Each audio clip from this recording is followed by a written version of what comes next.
आपके लिए एक सीरीज चालू करने जा रहा हूं जिसमें मैं आपको यूपी टेट इंग्लिश की 2026 की लेवल पेपर फर्स्ट और पेपर सेकंड की फुल टू फुल तैयारी कराने जा रहा हूं और मैं इन क्वेश्चंस को आपको कॉन्सेप्चुअली समझाने का प्रयास करूंगा ताकि आप इनसे रिलेटेड अगर और कोई भी क्वेश्चन एग्जाम में आता है तो उसको आसानी से कर सकें। ठीक है, तो चलिए शुरुआत करते हैं फर्स्ट क्वेश्चन से। पहला क्वेश्चन है choose the sentence, choose the correct sentence. Correct choose करना है। पहला सेंटेंस बोलो, neither of the boys have completed their work. अब हमें याद रखना है कि नीदर से कॉन्सेप्चुअली आपको पढ़ना है, नीदर से या ईदर से या ईच से, और इनके बाद अगर ऑफ आ जाए, इनके बाद अगर क्या आ जाए, ऑफ आ जाए, नीदर ऑफ, ईदर ऑफ या ईच ऑफ, तो इनके बाद हमेशा प्लूरल नाउन आता है। कैसा नाउन आता है?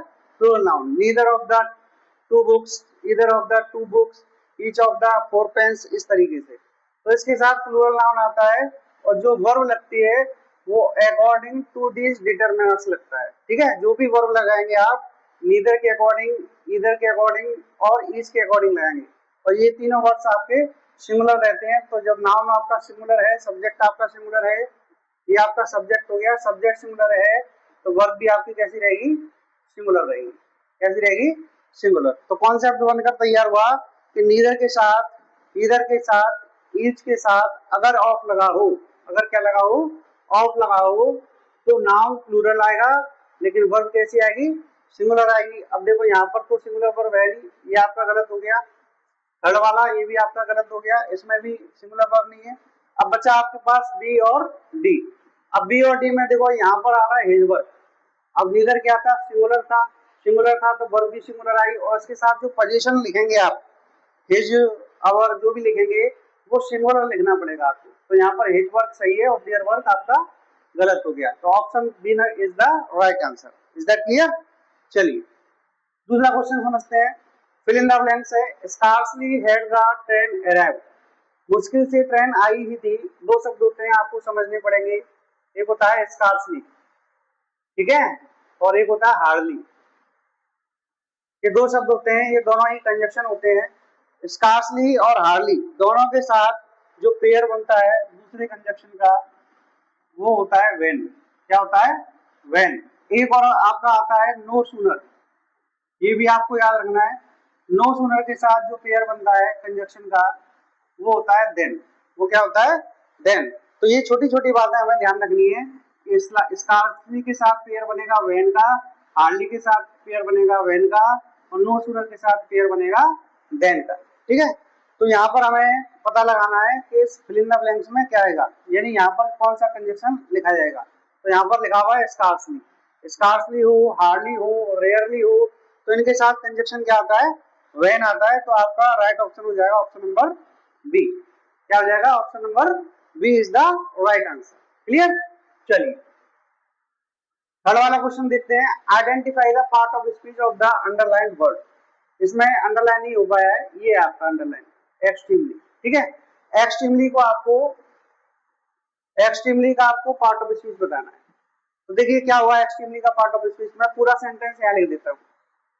He is an extremely intelligent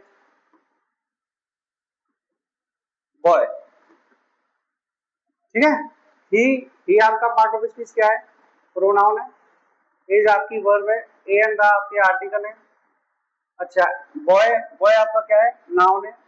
और बॉय कैसा है? इंटेलिजेंट, यानी नाउन की विशेषता बता रहा है। नाउन की विशेषता बताने वाला कौन होता है? एडजेक्टिव। अब इंटेलिजेंट तो है बॉय, लेकिन कितना इंटेलिजेंट है? एक्सट्रीमली इंटेलिजेंट, है ना। तो जो एक्सट्रीमली शब्द है वो किसके लिए आ रहा है? इंटेलिजेंट के लिए आ रहा है। इंटेलिजेंट क्या है? एडजेक्टिव है। तो एडजेक्टिव के लिए ध्यान रखना, एडजेक्टिव के लिए या वर्ब के लिए या एडवर्ब के लिए, इन तीनों के लिए जो शब्द यूज होता है ना, वो आपका एडवर्ब होता है। क्या होता है? एडवर्ब। बॉय कैसा है? इंटेलिजेंट। बॉय नाउन है, नाउन की विशेषता बताने वाला एडजेक्टिव हो गया। इंटेलिजेंट आपका क्या हो गया? एडजेक्टिव। अब इंटेलिजेंट एडजेक्टिव हो गया। कितना इंटेलिजेंट है? एक्सट्रीमली, बहुत ज्यादा इंटेलिजेंट है। तो जो एक्सट्रीमली वर्ड है ना, ये इंटेलिजेंट के लिए आ रहा है। तो एडजेक्टिव के लिए आने वाला कौन होता है? एडवर्ब। कौन होता है? एडवर्ब। तो राइट आंसर आपका कौन सा होगा? राइट आंसर होगा ऑप्शन नंबर सी। क्लियर? तो इस तरीके से आप चीजों को समझते जाएंगे और करते जाएंगे। अगला क्वेश्चन पढ़ते हैं।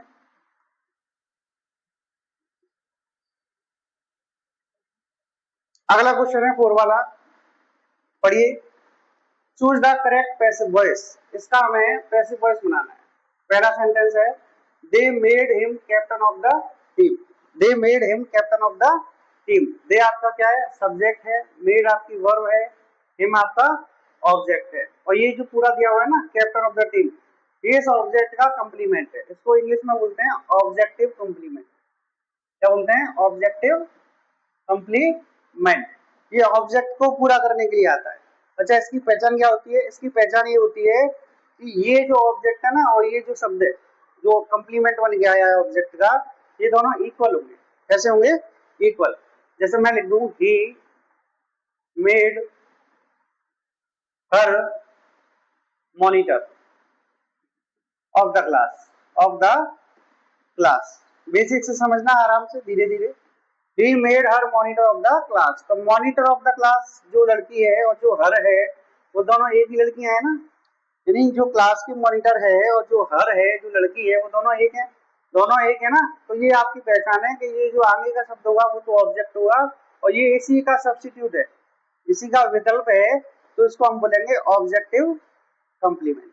क्या बोलेंगे? Objective complement. बच्चा क्या करता है? ये सोच लेता है कि एक ऑब्जेक्ट ये है और एक ऑब्जेक्ट ये। ऐसा नहीं है, दो ऑब्जेक्ट नहीं है इस सेंटेंस में, ओनली एक ही ऑब्जेक्ट है, हिम। ये ऑब्जेक्ट नहीं है, ये ऑब्जेक्ट का कंप्लीमेंट है। इस बात को ध्यान में रखना है, ठीक है। अब ऑब्जेक्ट को सब्जेक्ट बनाएंगे तो क्या हो जाएगा? ही हो जाएगा। तो ही से यहाँ ये सही हो सकता है, ये सही हो सकता है। कैप्टन से स्टार्ट कर रहे हैं, ये तो गलत ही है, ये तो गलत है ना। अच्छा, ही ये वाला भी सही हो सकता है। अब इसका पैसे बनाइए, दे मेड हिम, तो ही was made, he was made, he made ये गलत हो गया आपका। ही हैड मेड ये भी गलत हो गया। तो राइट आंसर क्या हो जाएगा आपका? Option number A, he was made captain of the team. Clear? Clear हुआ ना सभी के? Very good. चलिए अगला क्वेश्चन पढ़ते हैं 5 वाला। Fill in the blanks. Fill in the blanks मतलब आपको ब्लैंक्स फिल करना है। पढ़िए। No sooner dash the bell ring then the students rushed out. अब आपको अभी अभी मैंने आप बताया था कि नो सूनर के साथ कंजक्शन क्या लगता है? देन लगता है ना। लेकिन अगर स्टार्टिंग में ही अगर आ जाए नो सूनर, क्या आ जाए? नो सूनर, तो उसके बाद लगती है हेल्पिंग वर्ब। क्या लगती है? Helping verb. क्यों लगती है? क्योंकि ये इन्वर्जन का रूल होता है। इन्वर्जन में क्या करते हैं कि किसी एडवर्ब को, ध्यान से समझ लेना, किसी एडवर्ब को वर्ब से पहले नहीं, बिल्कुल सेंटेंस के बिल्कुल शुरुआत में लिख देते हैं। तो ऐसी कंडीशन में अगर ये सून आपका एडवर्ब है, इस एडवर्ब को हमने शुरुआत में रख दिया है ना, तो हेल्पिंग वर्ब हमें पहले लिखनी पड़ेगी, यानी इंट्रोगेटिव फॉर्मेशन में बनाना पड़ेगा। है सेंटेंस आपका असर्टिव ही, लेकिन बनाना पड़ेगा आपको इंट्रोगेटिव फॉर्मेशन में। तो यहाँ पर आपको हेल्पिंग वर्ब लिखनी पड़ेगी। अब यहाँ पर जो हेल्पिंग वर्ब लगेगी वो ये वाला सेंटेंस पढ़ लो कैसा है।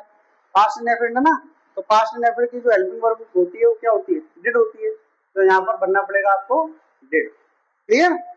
चलिए अगला पढ़ते हैं। 6 वाला क्वेश्चन पढ़िए। 6 वाला है choose the correct sentence. Each of the players, अभी अभी मैंने आपको बताया था कि ईच, इधर, इधर कह लो चाहे आइदर कह लो, नीदर, इनके साथ जब भी ऑफ आता है तो दूसरा जो नाउन आता है वो कॉन्सिक्वेंस कैसे आता है? प्लूरल नाउन आता है। और वर्ब किसके अकॉर्डिंग लगती है? ईच के अकॉर्डिंग, नीदर के अकॉर्डिंग और इधर के अकॉर्डिंग, यानी सिंगुलर वर्ब लगती है। ये तो बताया था ना। अब इस सेंटेंस में पढ़ो। Each of the players have, अब यहाँ हैव लग गया, गलत हो गया। Each of the players has a kit, ये सही हो सकता है। ईच प्लेयर्स, अब देखो यहाँ ईच के साथ प्लेयर्स लगा दिया है ना। मैंने आपको बताया था ईच, एवरी, ईदर, नीदर, ये सारे सिंगुलर वर्ड होते हैं। अगर ये बिना ऑफ के लिखे जाएंगे तो इनके साथ एस प्लूरल फॉर्म नहीं लगेगी वर्ब की प्लूरल फॉर्म, सॉरी नाउन की प्लूरल फॉर्म नहीं लगेगी। तो यहाँ प्लेयर्स लिख दिया, ये भी गलत हो गया। ठीक है। अब यहाँ each player have a kit, यहाँ हैव लगा दिया, ये भी गलत हो गया। तो आपका जो राइट आंसर होगा वो होगा option number B, each of the player. Of के बाद देखो प्लूरल नाउन आ रहा है और यहाँ पर वर्ब भी सिंगुलर आ रही है। क्लियर ना? चलिए आराम आराम से तसल्ली से करा रहा हूँ, धीरे धीरे। आइडेंटिफाई करना है द टाइप ऑफ क्लॉज। यहाँ पर जो क्लॉज दिया हुआ है ये वाला, ये आपका क्लॉज है। इस क्लॉज को आपको आइडेंटिफाई करना है। ये क्लॉज एडवर्ब क्लॉज है, नाउन क्लॉज है, रिलेटिव क्लॉज है या प्रिंसिपल क्लॉज है। ठीक है, ये अंडरलाइन नहीं हो पाया, अंडरलाइन करना पड़ेगा आपको। तो इस क्लॉज को आपको आइडेंटिफाई करना है। तो ध्यान रखना WH वर्ड से जितने भी क्लॉज, जितने भी वर्ड्स आपके स्टार्ट होते हैं WH वर्ड से, चाहे वो हु से हो, व्हेन से हो, वेयर से हो, व्हाई से हो, है ना, वो सारे जो क्लॉज होते हैं वो कॉम्प्लेक्स सेंटेंस में आते हैं। किसमें आते हैं? कॉम्प्लेक्स सेंटेंस में। और कॉम्प्लेक्स सेंटेंस 3 प्रकार के होते हैं उसमें clause, noun clause, adjective clause और एडवर्ब क्लॉज। लेकिन जो क्लॉज नाउन की विशेषता बताए, देखो इसमें दे रहा है आई नो द मैन, मैं उस आदमी को जानता हूं जिसने तुम्हारी मदद की। अब मदद किसने की? उस आदमी ने की। तो इस नाउन की विशेषता बता रहा है ना, नाउन की क्या बता रहा है? विशेषता बता रहा है। तो ये जो क्लॉज है अंडरलाइन वाला, ये क्लॉज हो जाएगा आपका एडजेक्टिव क्लॉज। और एडजेक्टिव क्लॉज तो है ही नहीं इसमें ऑप्शन में, तो यहाँ पर एडजेक्टिव क्लॉज को हम रिलेटिव क्लॉज भी बोल सकते हैं। एडजेक्टिव क्लॉज को हम क्या बोल सकते हैं? Relative clause. तो option number C is the right answer. Is that clear? चलिए, रिलेटिव क्लॉज में आपके हु आ जाता है, हुम आ जाता है, विच आ जाता है ना, दैट आ जाता है। ये सारे रिलेटिव क्लॉज के आपके कंजक्शन है। ठीक है, तो आपको याद रखना है, नोट करना चाहें तो नोट भी कर सकते हैं। 8वां क्वेश्चन पढ़ते हैं, पढ़िए। Fill in the blanks, blanks भी करना है। पहला क्वेश्चन है he is addicted dash gambling, वह एडिक्टेड है। एडिक्टेड का मतलब क्या होता है? एडिक्टेड का मतलब होता है लत लगना। उसको लत लग गई है किसकी? गैम्बलिंग की, जुआ खेलने की। अब एडिक्टेड के साथ हमें ध्यान रखना है, फिक्स प्रोपोजिशन लगती है। एडिक्टेड के साथ, यूज्ड के साथ और कस्टम्ड के साथ, इन तीनों के साथ फिक्स प्रोपोजिशन लगती है टू। इन तीनों का मतलब होता है लत लगना या आदि होना। ठीक है, एडिक्टेड टू, यूज्ड टू और accustomed to, habituated to, habituated to, ये चारों के साथ आपको याद रखना है। चारों का मतलब होता है आदि होना या लत लगना। ठीक है, इन चारों के साथ फिक्स प्रोपोजिशन लगती है टू। तो B is the right answer. Is that clear? आप इनको चाहें तो नोट भी कर सकते हैं, नोट भी करते चलें साथ ही साथ। यूपी टेट वाले बच्चों के लिए ये आपका एग्जाम ओरिएंटेड क्वेश्चन पेपर है, ध्यान रखना इस बात। ठीक है, चलिए 9 वाला क्वेश्चन पढ़ते हैं। Choose the correctly punctuated sentence. इसमें आपको पंक्चुएशन बतानी है, कौन से सेंटेंस में comma, inverted comma, full stop वगैरह वगैरह आपके सही लगेंगे। पंक्चुएटेड का मतलब होता है पंक्चुएशन मार्क्स। तो पंक्चुएशन मार्क्स कौन से सेंटेंस में सही लगे हुए हैं? देखिए डी से पढ़ते हैं। If you work hard you will succeed, यहाँ यू के बाद कॉमा लगा दिया है, जबकि एक क्लॉज ये है और एक क्लॉज ये है। तो दोनों क्लॉज को सेपरेट करने के लिए यहाँ कॉमा होना चाहिए, तो ये वाला तो गलत हो गया। इसको पढ़ो, इसमें तो इफ के बाद ही कॉमा लगा दिया है, ये भी गलत है। If you work hard you will succeed, यहाँ पर कोई कॉमा नहीं है, ये भी गलत है। If you work hard you will succeed, यहाँ पर कॉमा है, ये सही है। तो option A is the right answer. Simple है ना? चलिए अगला पढ़ते हैं 10 वाला। 10 वाला पढ़िए, सारे ऑप्शन नहीं दिख रहे इसके। हाँ ये रहे। 10 वाला पढ़ो। Choose the correct narration. Narration आपको बताना है कौन सा करेक्ट करेक्ट है। क्वेश्चन दिया हुआ है she said to me do you know the answer, do you know the answer. Sentence में ये जो रिपोर्टेड स्पीच है ये कैसी है आपकी? इंट्रोगेटिव फॉर्म में हेल्पिंग वर्ब से स्टार्ट है। हेल्पिंग वर्ब से स्टार्ट है, सेड टू के स्थान पर हमें आस्क लगाना पड़ेगा, है ना। जब भी सेंटेंस आपका इंट्रोगेटिव हो, हेल्पिंग वर्ब से स्टार्ट हो, WH वर्ब से स्टार्ट हो, तो सेड टू की जगह, सेड की जगह पे क्या आता है? आस्क्ड आता है। और सेड टू की जगह पे भी क्या आता है? आस्क्ड आता है। ठीक है, ये तो सबको पता ही है। एक चीज और याद रखनी है, कभी कभी आपके ऑप्शनों में आस्क्ड आएगा ही नहीं, आस्क्ड आएगा ही नहीं, आस्क्ड के स्थान पर इंक्वायर्ड आ जाएगा। क्या जाएगा? इंक्वायर्ड। ये भी आपको याद रखना है। तो सेड के लिए तो इंक्वायर्ड आएगा, सेड टू के लिए फिर इंक्वायर्ड ऑफ लगाना पड़ेगा, इंक्वायर्ड ऑफ। ठीक है, तो ये बात भी आपको ध्यान में रखनी है। तो यहाँ तो फिलहाल में आप लिए तो टोल्ड वाला तो गलत हो गया भैया, सेड मी वाला ये भी गलत हो गया। तो इन दोनों ऑप्शनों में से कोई एक ऑप्शन सही हो सकता है। अब देखिए सी सेड टू का आप हो गया, मी हो गया। अब इन दोनों क्लॉज को जोड़ने के लिए हमने कंजक्शन लगा दिया इफ, दैट नहीं लगेगा, दैट तो टू असर्टिव सेंटेंस को जोड़ता है तो ये भी गलत हो गया, है ना। तो if I knew the answer, option number B, option number A is the right answer. Clear, चलिए 11 वाला पढ़ते हैं। Fill in the blanks, blanks fill करना है। He would rather die dash beg, rather के साथ, वुड रेदर के साथ, वुड और रेदर के साथ हमेशा जो पेयर बनता है वो बनता है देन का। वुड रेदर का मतलब क्या होता है वो समझ लो। वुड रेदर का मतलब होता है ये काम करने से ये वाला काम करना ज्यादा पसंद है। जैसे कि अगर मैं इसकी हिंदी बनाऊं तो क्या बनेगी, he would rather die than beg, वह भीख मांगने से तो मरना पसंद करेगा, वह भीख मांगने से तो मरना पसंद करेगा। देन कौन सा वाला देन लिखना है, ये वाला नहीं लिखना है, ये वाला लिखना है, THAN, ठीक है। चलिए 11 वाला हो गया, 12 वाला पढ़ते हैं।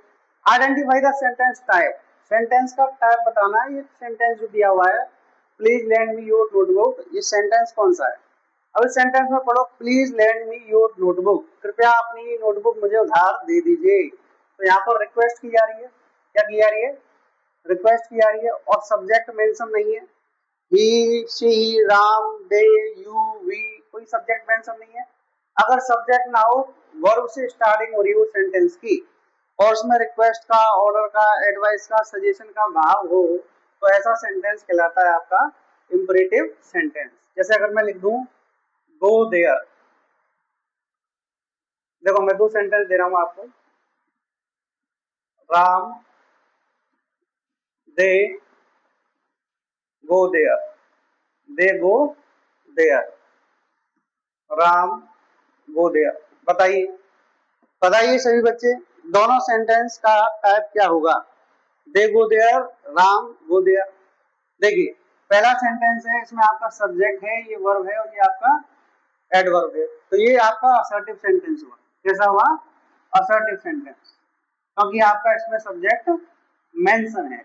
अच्छा इसमें देखो, इसमें सब्जेक्ट मेंशन है क्या, इसमें दे के बाद कोई कॉमा था नहीं था, इसमें राम के बाद क्या लगा हुआ है, कॉमा लगा हुआ है। सब्जेक्ट के बाद अगर वो कॉमा लगा हो ना, तो वो जो सब्जेक्ट होता है वो सेंटेंस का सब्जेक्ट नहीं होता है, उसको बोलते हैं हम वोकेटिव केस। क्या बोलते हैं, वोकेटिव केस।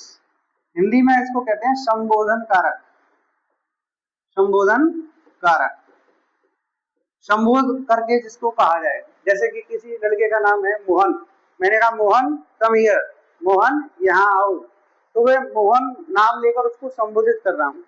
तो ये जो मोहन है या जो राम है वो क्या, कौन सा केस कहलाएगा, वोकेटिव केस कहलाएगा। आपकी जो सेंटेंस की स्टार्टिंग हो रही है वो यहाँ से हो रही है वर्ब से, अब वर्ब से स्टार्टिंग हो रही है तो सेंटेंस कैसा होगा आपका, इंपरेटिव होगा, हुआ ना। कंफ्यूज मत हो ना, इसमें तो राम सब्जेक्ट आ रहा है तो ये असर्टिव है नहीं। अगर राम के बाद कॉमा ना होता, सिंपली होता राम वेंट देयर, तो हम उसको असर्टिव मान सकते थे। लेकिन यहाँ राम के बाद क्या लग रहा है, कॉमा लग रहा है, कॉमा लग रहा है, तो मान के चलना ये आपका संबोधन किया गया है, वोकेटिव केस है, और वोकेटिव केस में यहाँ वर्ब से स्टार्टिंग हो रही है तो सेंटेंस होगा आपका इंपरेटिव सेंटेंस। तो right answer is option number B. Clear, चलिए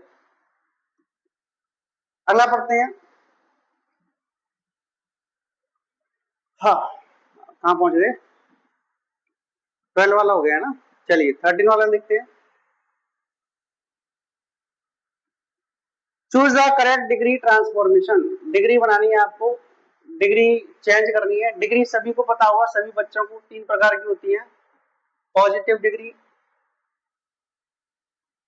कंपैरेटिव डिग्री और सुपरलेटिव डिग्री, सुपरलेटिव डिग्री। अगर आपको डिग्री के बारे में पढ़ना है तो हमारी किसी वीडियो में आप देख सकते हैं, मैंने आपको ये वीडियो प्रोवाइड करा दी है डिग्री की, डिग्री ऑफ कंपैरिजन की पूरी वीडियो है, और उसका एक वीडियो प्रैक्टिस सेट का भी है, तो आप उसमें डिटेल में अगर जानना चाहें तो सीख सकते हैं। हाल फिलहाल में आपको ध्यान रखना है, डिग्री आपकी 3 होती है, पॉजिटिव डिग्री, कंपैरेटिव डिग्री और सुपरलेटिव डिग्री। अब हमें चेंज करना है नो अदर सिटी, यानी ये आपका सेंटेंस है पीडी पॉजिटिव डिग्री, इसको बनाना क्या है कंपैरेटिव डिग्री। अब देखिए कौन सा सही है। No other city in India, भारत में कोई दूसरा शहर इतना भीड़ भरा नहीं है जितना कि मुंबई। सिटी बनाना है कंपैरेटिव बनाना है, तो मुंबई से स्टार्ट हो रहे हैं, इज लग रहा है यहाँ तक तो ठीक है। अब इसके बाद आएगा आपका कंपैरेटिव डिग्री, यहाँ पे मोस्ट लगा हुआ है गलत हो गया, यहाँ क्राउडेड लगा हुआ है ये भी गलत हो गया, यहाँ द मोर क्राउडेड लगा हुआ है, कंपैरेटिव से पहले द लगा हुआ है ये भी गलत हो गया। Option number A is the right answer. Clear? तो आंसर बनेगा Mumbai is more crowded than any other city in India. इस तरीके से आप एलिमिनेट करके जल्दी पता लगा सकते हैं, वैसे टाइम लगेगा थोड़ा सा, पता लगा लीजिए गलत गलत वाले कौन से हैं, सही वाला अपने आप पता चल जाएगा। ठीक है, फिल इन द ब्लैंक्स करना है। The teacher as well as the student dash present. अब इस सेंटेंस में हमें वर्ब बननी है, हैव बीन आएगा, वाज आएगा, आर आएगा, वर आएगा। देखिए अब ये शब्द दिया हुआ है यहाँ पर एज वेल एज, इसका हमें याद रखना है। एज वेल एज का मतलब होता है की तरह, की तरह, यानी स्टूडेंट्स की तरह जो टीचर था वो भी क्या था प्रेजेंट था, प्रेजेंट था।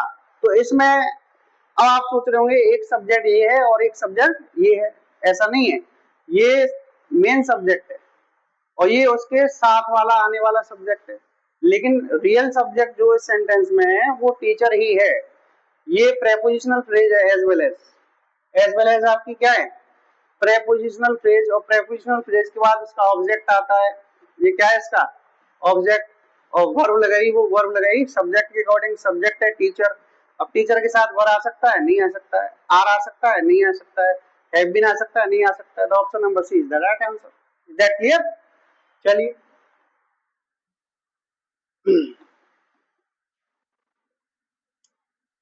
अगला क्वेश्चन पढ़ते हैं 15 वाला, पढ़िए।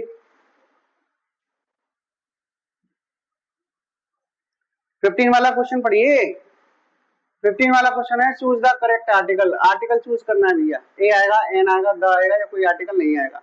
He is दैश European citizen, European, European, बोलने में लिखने में तो ई आ रहा है, वो भी आ रहा है, आप एन लगा दोगे, लेकिन ऐसा नहीं है, लिखने में भी देखा जाता है कि लिखने में आपका स्वर है, वोवेल है या कॉन्सोनेंट्स है। तो लिखने में यह शब्द क्या होता है कॉन्सोनेंट्स होता है, कॉन्सोनेंट्स होता है ना, तो कॉन्सोनेंट्स के साथ ए का यूज किया जाता है, तो option number A is the right answer. He is a European citizen. Clear? अच्छा एक क्वेश्चन मैं आपसे पूछ रहा हूं, बताओ क्या आएगा इसमें, ए आएगा या एन आएगा, बताइए आराम से बताओ, ए आएगा या एन आएगा, क्या पढ़ेंगे इसको, क्या इसका प्रोनाउंसिएशन रहेगा? इसको पढ़ेंगे बेटे यू, क्या पढ़ेंगे यू। बहुत से बच्चे इसको ईव पढ़ रहे होंगे या ईवी पढ़ रहे होंगे, ईवी ईव नहीं है ये, इसका प्रोनाउंसिएशन है यू, और इसका हिंदी अर्थ होता है भेड़ी। भेड़ की फेमिनिन होती है ना, भेड़ जो होता है उसकी फेमिनिन जेंडर, तो भेड़ी होता है, ये यू होता है, तो इसमें यह आ रहा है ना, तो इसमें हम क्या लाएंगे आ लाएंगे। ठीक है, क्लियर? चलिए 16 वाला क्वेश्चन पढ़ते हैं। आइडेंटिफाई द एरर, एरर को आपको आइडेंटिफाई करना है। One must do his duty sincerely, तो याद रखना है वन आपका प्रोनाउन होता है और इसके साथ पोजीशन लगाना हो तो वंस लगाना पड़ेगा। क्या लगाना पड़ेगा? वंस। अगर सेंटेंस में एवरीवन आ रहा है या नो वन आ रहा है या नोबडी आ रहा है या एवरीबडी आ रहा है, तो इनका जो पोजीशन बनता है, इनका पोजीशन बनता है हिज। क्या बनता है? हिज। तो ध्यान रखना everyone, no one, nobody, everybody, somebody, इनके साथ तो हिज का प्रयोग होता है, लेकिन वन के साथ अगर पोजीशन लगाना है तो हम क्या लाएंगे? वंस लाएंगे। तो राइट ऑप्शन, गलती कहां पे था, एरर फाइंड आउट कीजिए, यहाँ पे था, हिज नहीं आएगा, ये हिज ड्यूटी गलत है। ठीक है, option number C is the right answer. Clear? समझ में आ रहा है ना अच्छे से? चलिए 17 वाला क्वेश्चन पढ़ो। The old man could not help dash at the joke, यहाँ पर आपको वर्ब बननी है लाफ, कौन सी आएगी? लाफ, लाफिंग, टू लाफ या लाफ, बताइए 17 वाले क्वेश्चन में क्या आएगा? क्या लग रहा है आपको, क्या आ सकता है? बूढ़ा आदमी रह ना पाया जोक से हंसकर, जोश पर हंसे बिना रह ना पाया। बूढ़ा आदमी जोश पर जोक पर, जोक मतलब किसी मजाक पर हंसे हुए रह नहीं पाया। कुड नॉट हेल्प का मतलब होता है, जैसे अगर मैं कहूं I could not help dash, तो ध्यान रखना ये पूरा फ्रेज होता है कुड नॉट हेल्प। इसका मतलब होता है किसी काम को किए बिना न रह पाना। तो अगर मैं इसमें लिख दूं लाफ, तो ये गलत है, आपको लिखना पड़ेगा लाफिंग। कुड नॉट हेल्प के बाद हमेशा वर्ब की आईएनजी फॉर्म आती है। एक और ऐसे शब्द होता है माइंड, माइंड के साथ भी वर्ब की आईएनजी फॉर्म आती है, इनको लिखते जाना भैया। एक और शब्द होता है आपका फील लाइक, ये पेपर में आ जाते हैं कभी कभी। फील लाइक, फील लाइक के साथ भी वर्ब की आईएनजी फॉर्म आती है। ये तीनों फ्रेज आपको याद रखने हैं, ठीक है। कुड नॉट हेल्प, माइंड और फील लाइक। माइंड समझते हो, जैसे कि he does not mind help, तो गलत हो गया। he does not mind help नहीं, he does not mind helping you, helping you। तो माइंड करना, माइंड मतलब बुरा मानना, तो वह बुरा नहीं मानता है तुम्हारी मदद करने में, ठीक है। तो माइंड के साथ भी फील लाइक, फील लाइक का मतलब पता है, फील लाइक का मतलब होता है मन करना। जैसे कि अगर मैं एक सेंटेंस लूं, I feel like, I feel like swimming, मेरा मन कर रहा है क्या करने का, स्विमिंग करने का। तो फील लाइक का मतलब होता है मन करना, है ना, मन में आना, दिल में आना। तो हम, मेरा दिल कर रहा है या मेरा मन कर रहा है क्या करने का, स्विमिंग करने का। तो ये तीनों फ्रेज आपको याद रखने हैं, कुड नॉट के साथ, माइंड के साथ और फील लाइक के साथ। जब भी आप वर्ब लिखोगे कौन सी फॉर्म में लिखोगे, आईएनजी फॉर्म में। तो option number B is the right answer.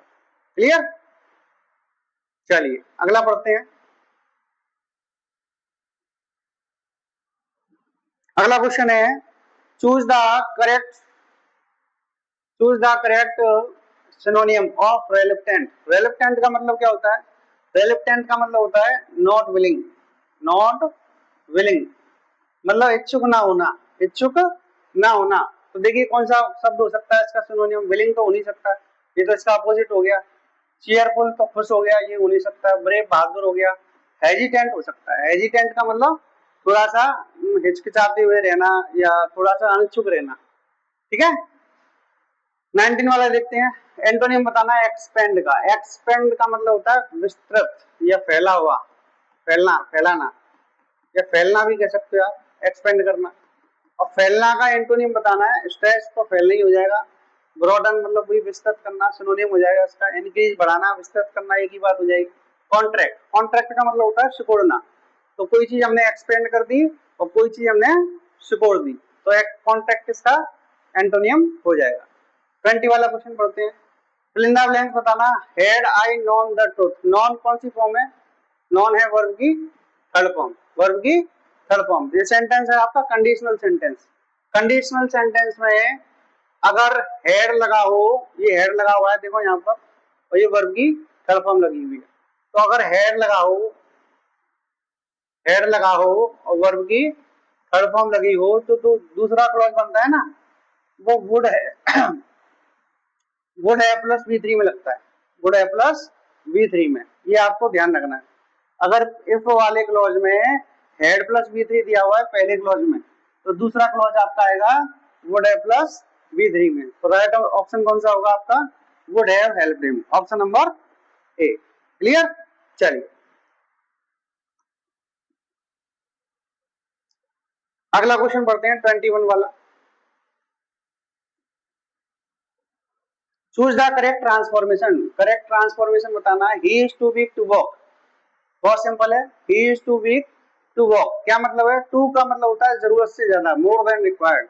वह जरूरत से ज्यादा वीक है क्या करने में, चलने में। अब इसका ट्रांसफॉर्मेशन करना है, तो इसका ट्रांसफॉर्मेशन हम कर सकते हैं so dot dot dot dot that से, कि वह इतना वीक है कि चल नहीं सकता। सो का मतलब है इतना और दैट का मतलब है कि, तो वह इतना वीक है कि चल नहीं सकता। तो इतना की स्पेलिंग सो तो इसमें आ नहीं रही है, इसमें भी नहीं आ रही है।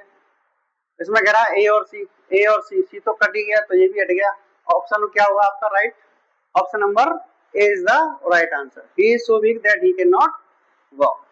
सिंपल है ना, चलिए अगला पढ़ते हैं 22 वाला, fill in the blanks. He was punished dash misconduct.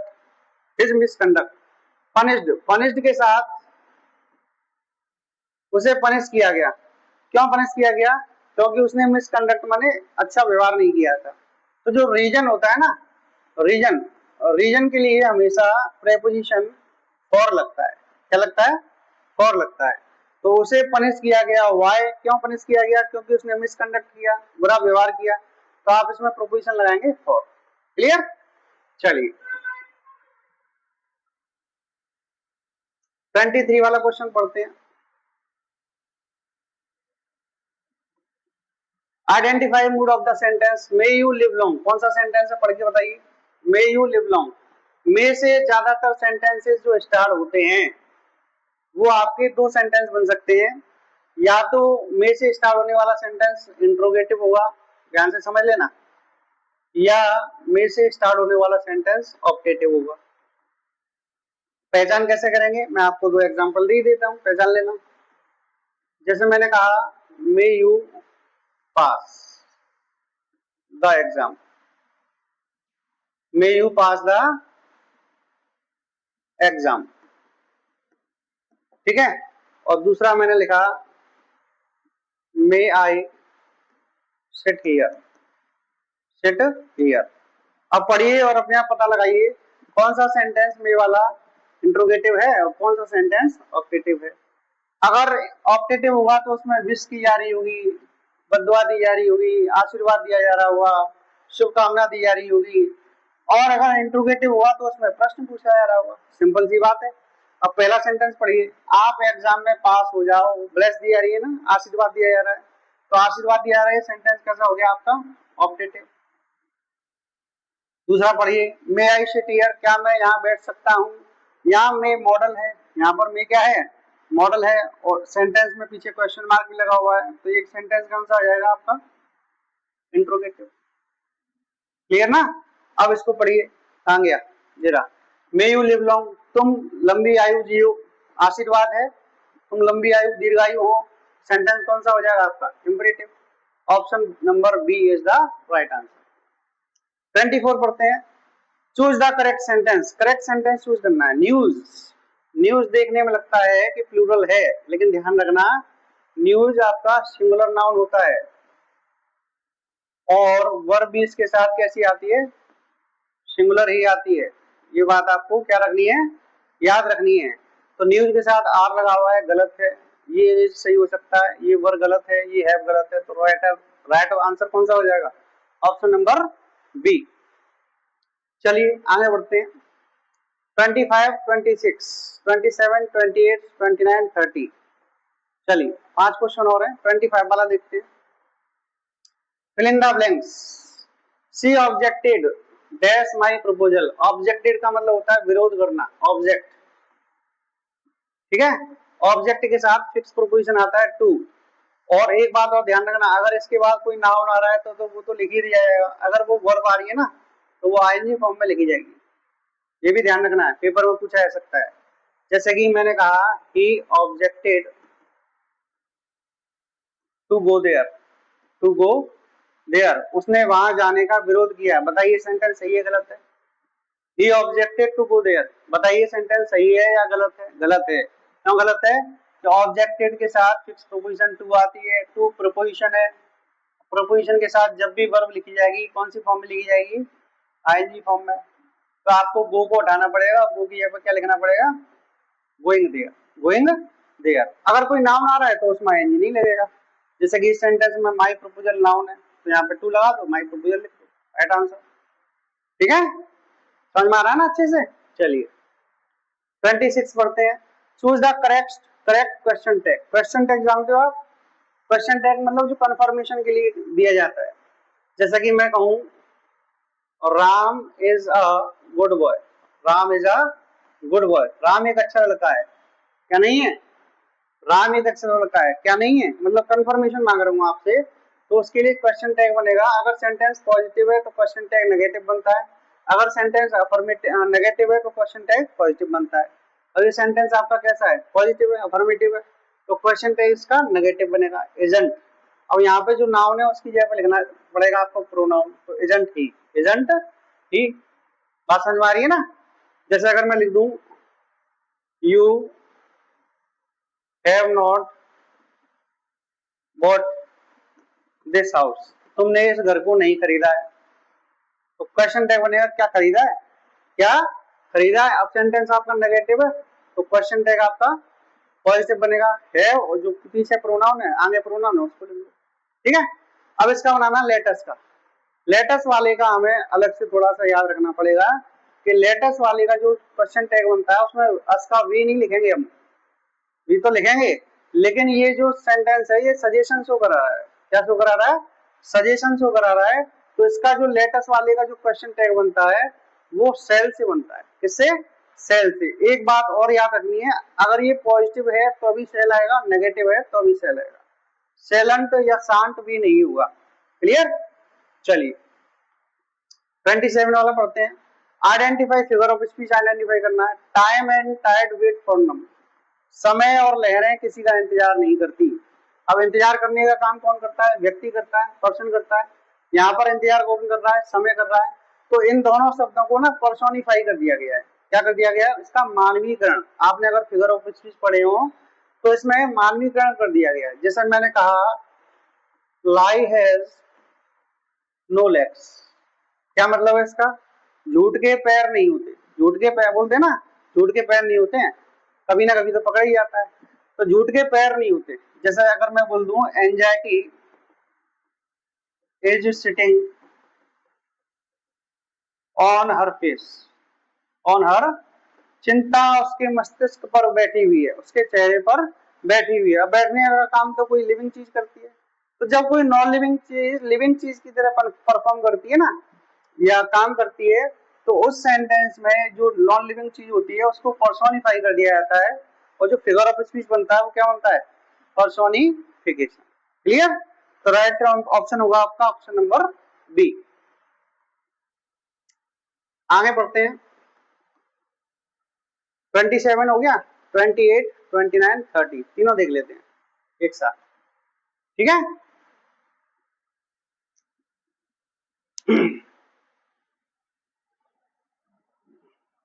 Fill in the blanks बनना है।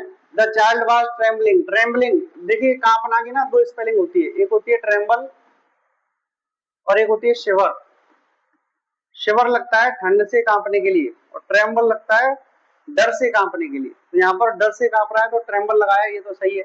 अब इन दोनों के साथ जो प्रपोजिशन लगती है ना वो विद लगती है, trembling with fear, trembling with fear और शिवरिंग विद कोल्ड, कोल्ड से या बुखार से, है ना।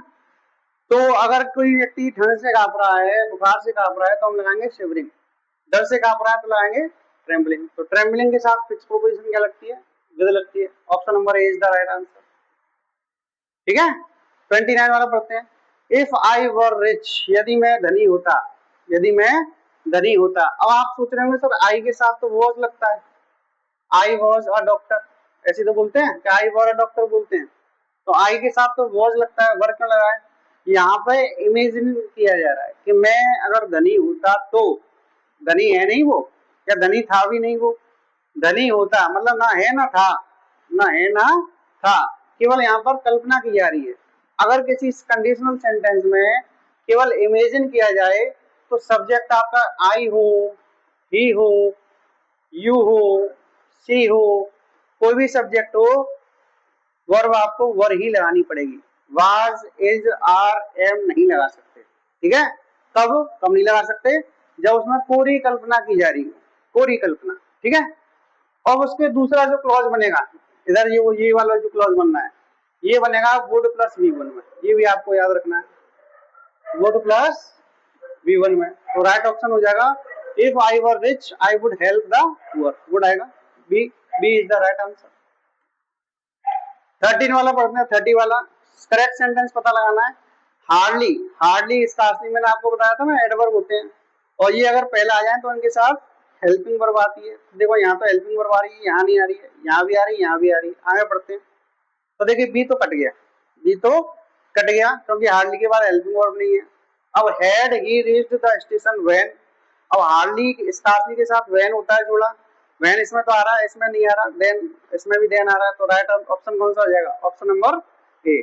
तो इस तरीके से ना एलिमिनेट करके आप आसानी से, और मैंने आपको ये 30 क्वेश्चंस करा दिए, आपकी समझ में भी आ गए होंगे। मैंने कॉन्सेप्चुअली इनको समझाने का आपको प्रयास किया है।